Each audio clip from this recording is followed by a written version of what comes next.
ဒါထားငါးဘက်ဒါသူ့ရဲ့တတ်မှတ်တဲ့အပတ်ကြီးပြေသွားပြီထားပြေသွားပြီနောက်ပိုင်းဆိုဒါပြေသွားပြီဒါဥပမာ၄ဘက်ဆိုလဲ၄ဘက်၅ဘက်ဆိုလဲ၅ဘက်ဒါပြေသွားပြီပေါ့ဒီထဲမှာ2မြောင်းချထားတာတော့မတို့လား2မြောင်းချ3စိတ်2မြောင်းချပြီးသွားရင်သူ့ဘေးနားမှာဒီမှာပတ်ဝင်လာဖြစ်တော့ဒီရောက်ဝင်ရမယ်ဒုတိယပတ်မယ်ဆိုဒုတိယတစ်စိတ်ဆိုဒီရောက်ဝင်မယ်ဒီကိုသွားမယ်ဒီဘက်ကိုလည်းအဲ့လိုပဲဘလူကြီးသူက2မြောင်းကျော်3စိတ်ရှာ2မြောင်းကျော်အဲ့လိုသွားမယ်ဒါလည်းပြေသွားပြီဆိုတော့ဥပမာဒါပြေသွားပြီဆိုသူ့ဘေးနားအစိတ်မှာတမလားချိတ်မယ်မတို့လားဒါပြေသွားနောက်တစ်မြောင်းချိတ်မယ်ဆိုလို့ချင်းဒီမှာလာမယ်ဒီကိုသွားမယ်တွေ့လား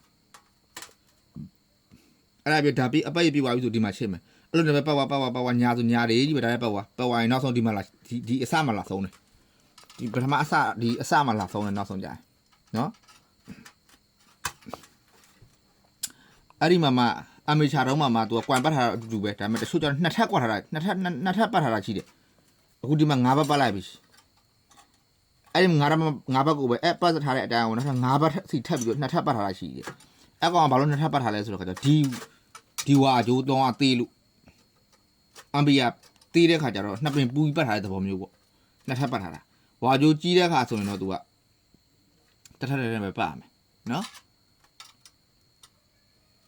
သူကဖြုတ်ထားတဲ့ရှိဟာ21ဂိတ်ဆိုလို့ချင်းကိုကလည်း21ဂိတ်နဲ့ပဲပတ်မယ်ဆိုလို့ရှိရင်တော့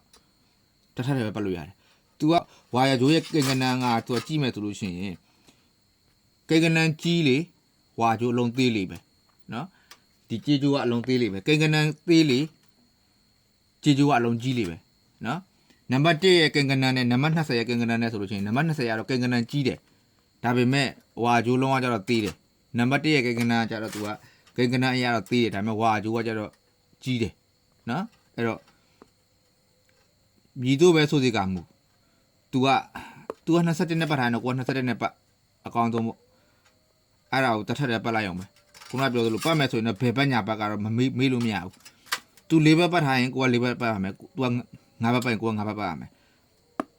ဘာလို့၄ဘက်၅ဘက်ကိုအတိအကျမပြောနိုင်တာလဲဆိုတော့ခါကျတချို့အမေချာတော့မတူဘူးတချို့၄ဘက်လာတာရှိတယ်၅ဘက်လာတာရှိတယ်၄ဘက်ပတ်ရမယ်လို့ပုံစံပြောလို့မရဘူး၅ဘက်ပတ်ရမယ်လို့ပုံစံပြောလို့မရဘူးတချို့ဟာ၄ဘက်နဲ့လာတာရှိတယ်၅ဘက်နဲ့လာတာရှိတယ်အဲ့ဒါကြောင့်အပတ်ရည်ကိုဖြည့်ပြီးတော့ပတ်ရည်ဖြည့်တဲ့ခါကျရင်ပတ်ရည်မှတ်ထားမယ်ဒီကောင်ဘယ်နှဘက်ပတ်ထားလဲဒီကောင်ဘယ်နှဘက်ပတ်ထားလဲမှတ်မိရဆိုအဲ့အပတ်တန်သွားဘယ်ပတ်ထားရင်ဘယ်ဝဲပတ်ရမယ်ညာပတ်ထားရင်ညာဝဲပတ်ရမယ်နောက်တစ်ချက်ကဒီခဲလေးတွေပြန်ကုတ်တဲ့နေရာမှာလွတ်လို့မရဘူးเนาะမထီထီဖြစ်နေလို့မရဘူးဒီကောင်တွေပြန်ဖိတဲ့နေရာမှာခဲနဲ့တိုးမယ်ဆိုတေချာပြန်တိုးရမယ်